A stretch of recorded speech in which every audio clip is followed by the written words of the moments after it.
Hey there, fellow classic comic collectors. As always, I'm Scott Harris King, and today I've got a special treat for you as I'm going to be showing a complete run of Atari Force. Now, for those who aren't familiar with Atari Force, it's a series of comics that was produced by DC Comics in cooperation with, or as some kind of marketing deal with, Atari. And so originally, the original Atari Force series came in these little mini comics that came with cartridges that you would buy for different games like Defender. Um, Now, if you want to learn all about those, I'm going to have a link down below over to Metarog's channel because Roger did a whole video about not just showing the 5 mini comics, but also he shows the cartridges that they came with. So that was really cool. I have a complete set of these, but again, he already covered all that.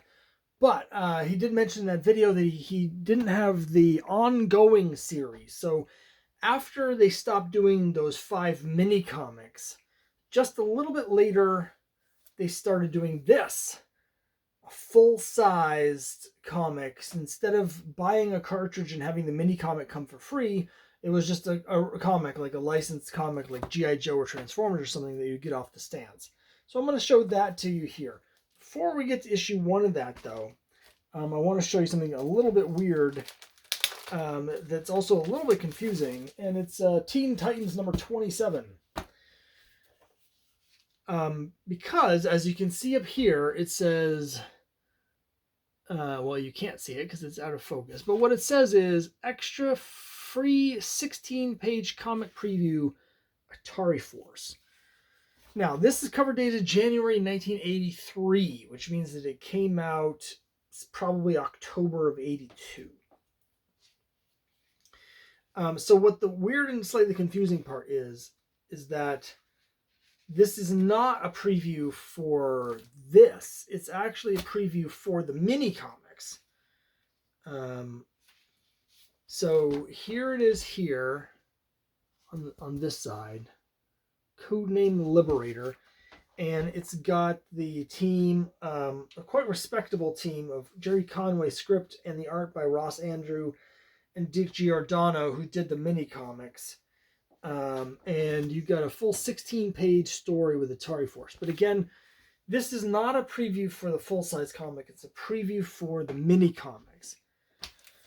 And basically what the comics are about, there's a group called Atari Force, and Atari is an acronym in this universe. I forget what it stands for. It doesn't really matter. But what's important is that they have a spaceship. I put that in quotes because basically it's a spaceship, but it doesn't, in the original series, it doesn't really fly anywhere because what it does is it stays stationary and then just sort of moves from one universe into an alternate universe. And so it phases from one universe to another while staying stationary in space, right? And the idea is that there's something bad's happening. It's the future, so something bad is always happening. And our good guys are looking for a new planet for humanity to colonize. That's basically it. And so in the original series, they're going from planet to planet, and there's something screwed up and dangerous about each of the planets they visit. Importantly, in one of those, there's this thing they call the Dark Destroyer, which is this gigantic like thing that's like eating the universe there or something like that, and it's like a tentacle monster. That's important for the ongoing series. So let's start with the ongoing series. A little bit different, still written by Jerry Conway, but as much as, you know, I appreciate the art of Ross Andrew and Dick Giordano, two great pros. I particularly like Giordano's art. Big draw for this series is that it's initially drawn by Jose Luis Garcia Lopez. As you can see, I have my issue 1 signed by Jose Luis Garcia Lopez. And he's also designed a whole new team of characters. This series takes place 20 years continuity-wise after the end of the mini-comics. So the main character in the original series is this guy named Martin Champion, who's this guy here in the middle, right? And basically what happens 20 years later, his children are the main character here, and he basically had a couple children with one of the team members, and then she died, and he thinks that her death was caused by this Dark Destroyer. They supposedly killed the Dark Destroyer in the mini comics, but he believes that the Dark Destroyer survived, and he's obsessed now with finding the Dark Destroyer and killing it once and for all, to protect humanity, but also get revenge for his dead wife.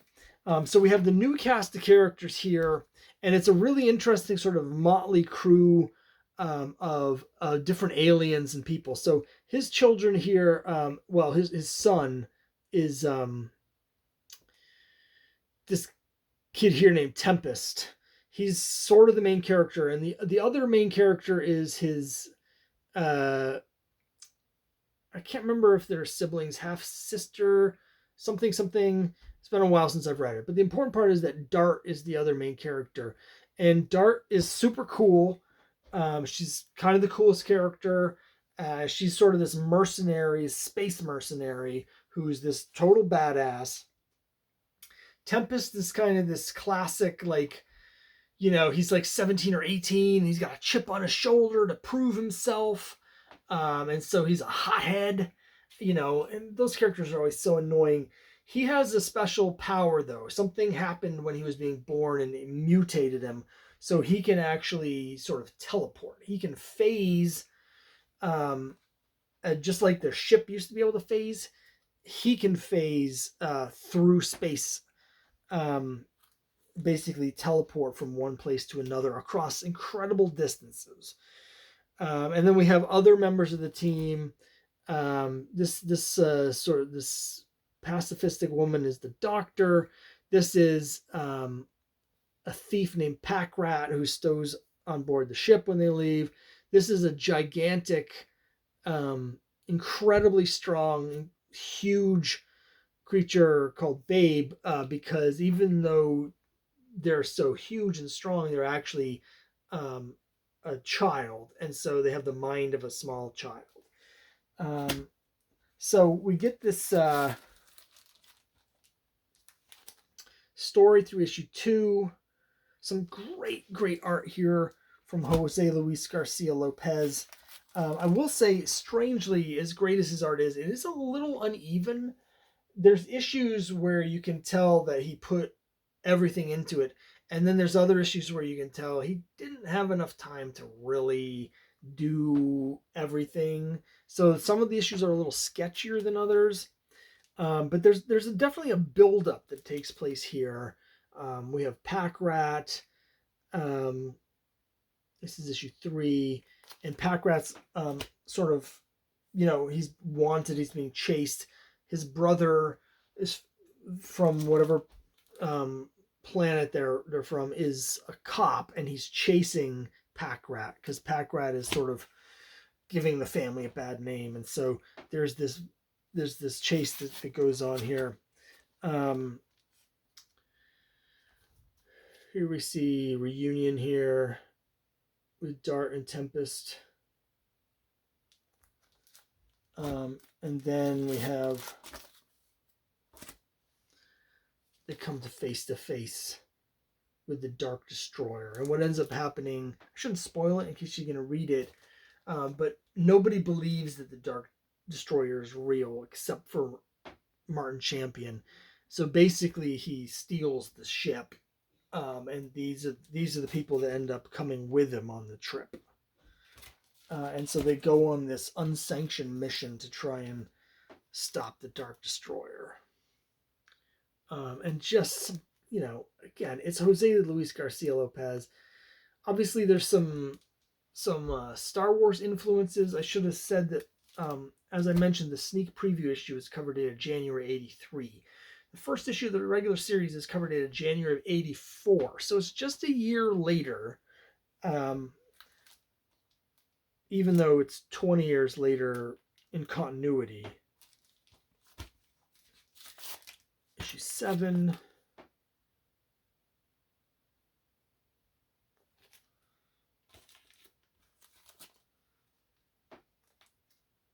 issue 8.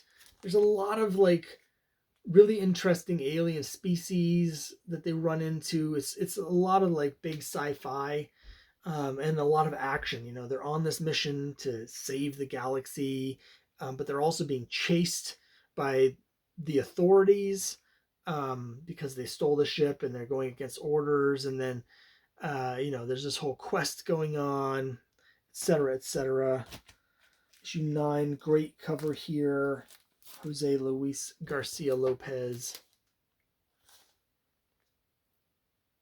Shadows of the Past. And what's happening here is earlier on, she was the love of her life, her partner, mercenary Blackjack, ended up betraying her, and he's forced, because he's kind of being forced to work for the bad guys.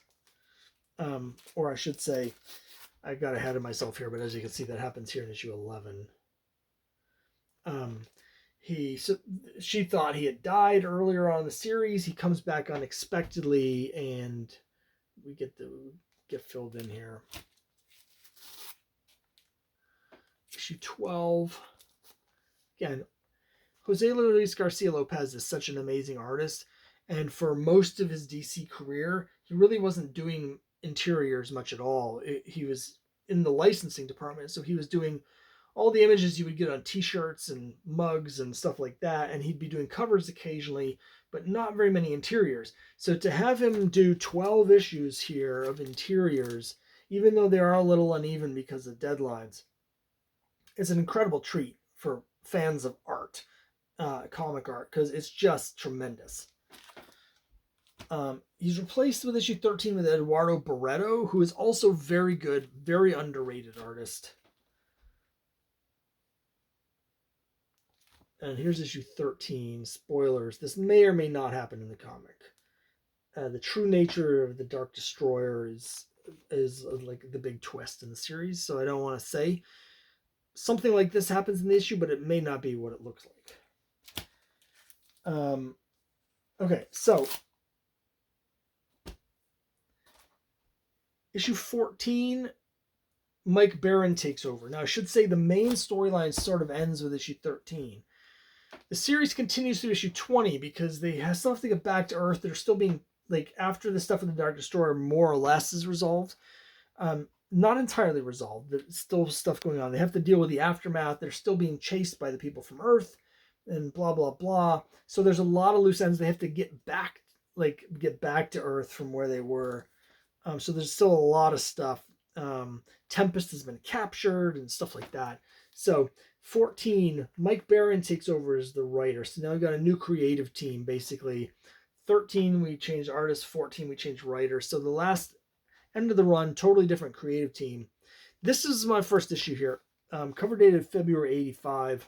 Very early on in my comic reading. So I started reading about a year before this, but only sporadically. The first couple issues I got were about a year before this. They were cover dated like March 84, but then there was a break of a few months where I wasn't able to get any comics. So this is only like just a few months into me getting any comics at all, where I pick up this issue 14. And then we have 15.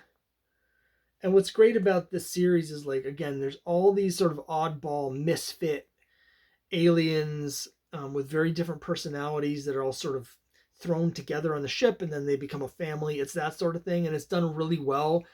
One really interesting character is Taz, who's like sort of like the Tasmanian devil, but with guns. And the Tazlings are really interesting. So, Taz is very small but very violent, and eventually, and again, it initially has no real connection to the other people, but sort of gets caught up in things. And then we eventually find out that Taz is a female, and she gives birth to a bunch of little babies, like a litter of little babies. And we learn that this species, when they're newborns, they have incredible intellect, And they can build like all these super advanced technologies, and as they get older and older, they lose the ability to do that. So their minds regress, and they sort of become just sort of like normal intelligence. So it's really interesting. And basically, when the Taslings are born, they start creating all of this super advanced technology that affects a bunch of stuff on the ship. We can see that on the cover of 17, as they are making some modifications to Blackjack that he doesn't necessarily want them to do. 18, Tempest has sort of been sidelined for a while because he had been captured. This is the guy that's the leader of the Earth Defense Forces, and he's trying to capture Atari Force because they stole the ship and now they're all traitors to Earth, etc., etc. And so that's what's happening, and they're trying to get home to Earth, but they have to go up against their own people. And that ends with the trial issue 20, the verdict. Now, there's a letter column in the back of this. Let me talk about that in a second. First, just real quick, there is a special, Atari Force special. It's dated 1986, which is interesting because this last issue here is cover dated August 85. So the special takes place later. But the story basically ends here. This is kind of like short stories with the characters, and some of them are flashback stories. Interesting that the cover is done by Marshall Rogers with inks by John Byrne. So that's an odd team that you probably don't see very often. But this was the last Atari Force, was this 1986 special. But final issue is issue 20, and there's a announcement in the letter column that's like, yes, we're ending the series. There was no warning. It's just you go to pick up the next issue on the stands, and it's like, yeah, we're ending. And in the thing in the back, they basically said that sales were actually okay. They said it was kind of a middle of the road book, but it was doing fine. But they had reached a point in the story where they felt like they had told the complete story, and it was just made sense to stop. Now, I don't know how much of that is true. Again, this is cover dated August 85. Would have come out probably, like May or June of 85? Probably May of 85. And what was happening in May of 85 was that Atari, the whole video game industry, had basically collapsed the previous year, and Atari took a huge hit. And when this is coming out in 85, Nintendo is showing up on the scene and completely revolutionizing things. And the Atari 2600 is going right in the dumpster. So I wonder how much of that huge change of fortune for Atari themselves was behind the decision to end the comic book. Obviously, it was a licensed comic, so it's hard to say what Atari might have been thinking, or what DC might have been thinking. Either way, again, according to the editors in the back of this last issue, they said that the sales were fine. They weren't ending it because for sales reasons. That I believe.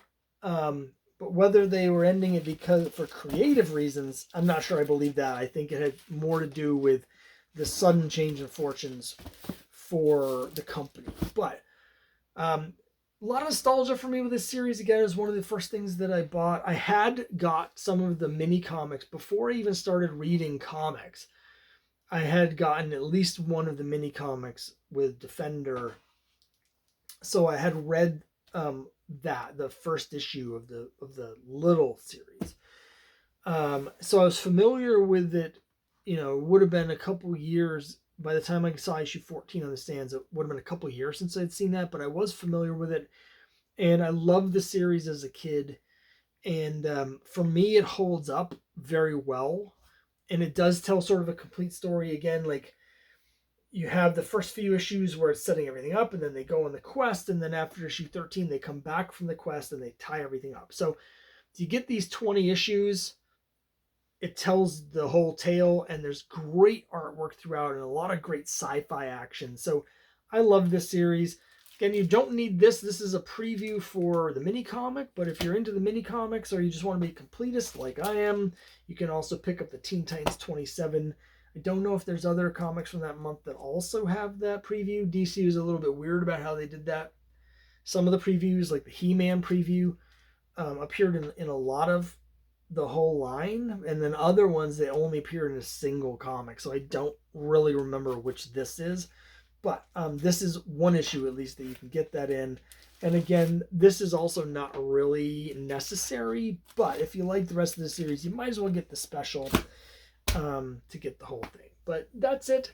That's Atari Force in a nutshell. Great little series, very cheap and easy to find. The 80s nostalgia and the 80s video game nostalgia doesn't seem to have hit any of these as far as I know. I mean, I haven't really looked at the mini comics since I put my run together a number of years ago. Maybe they're incredibly expensive now, like the Nintendo comics are, but I don't think so. These, not worth anything really, so you can put this run together dirt cheap and guarantee that you'll at least get your money's worth. I do know some people that have read it and just thought it was meh, but again, if you're only paying $1 each of these or whatever,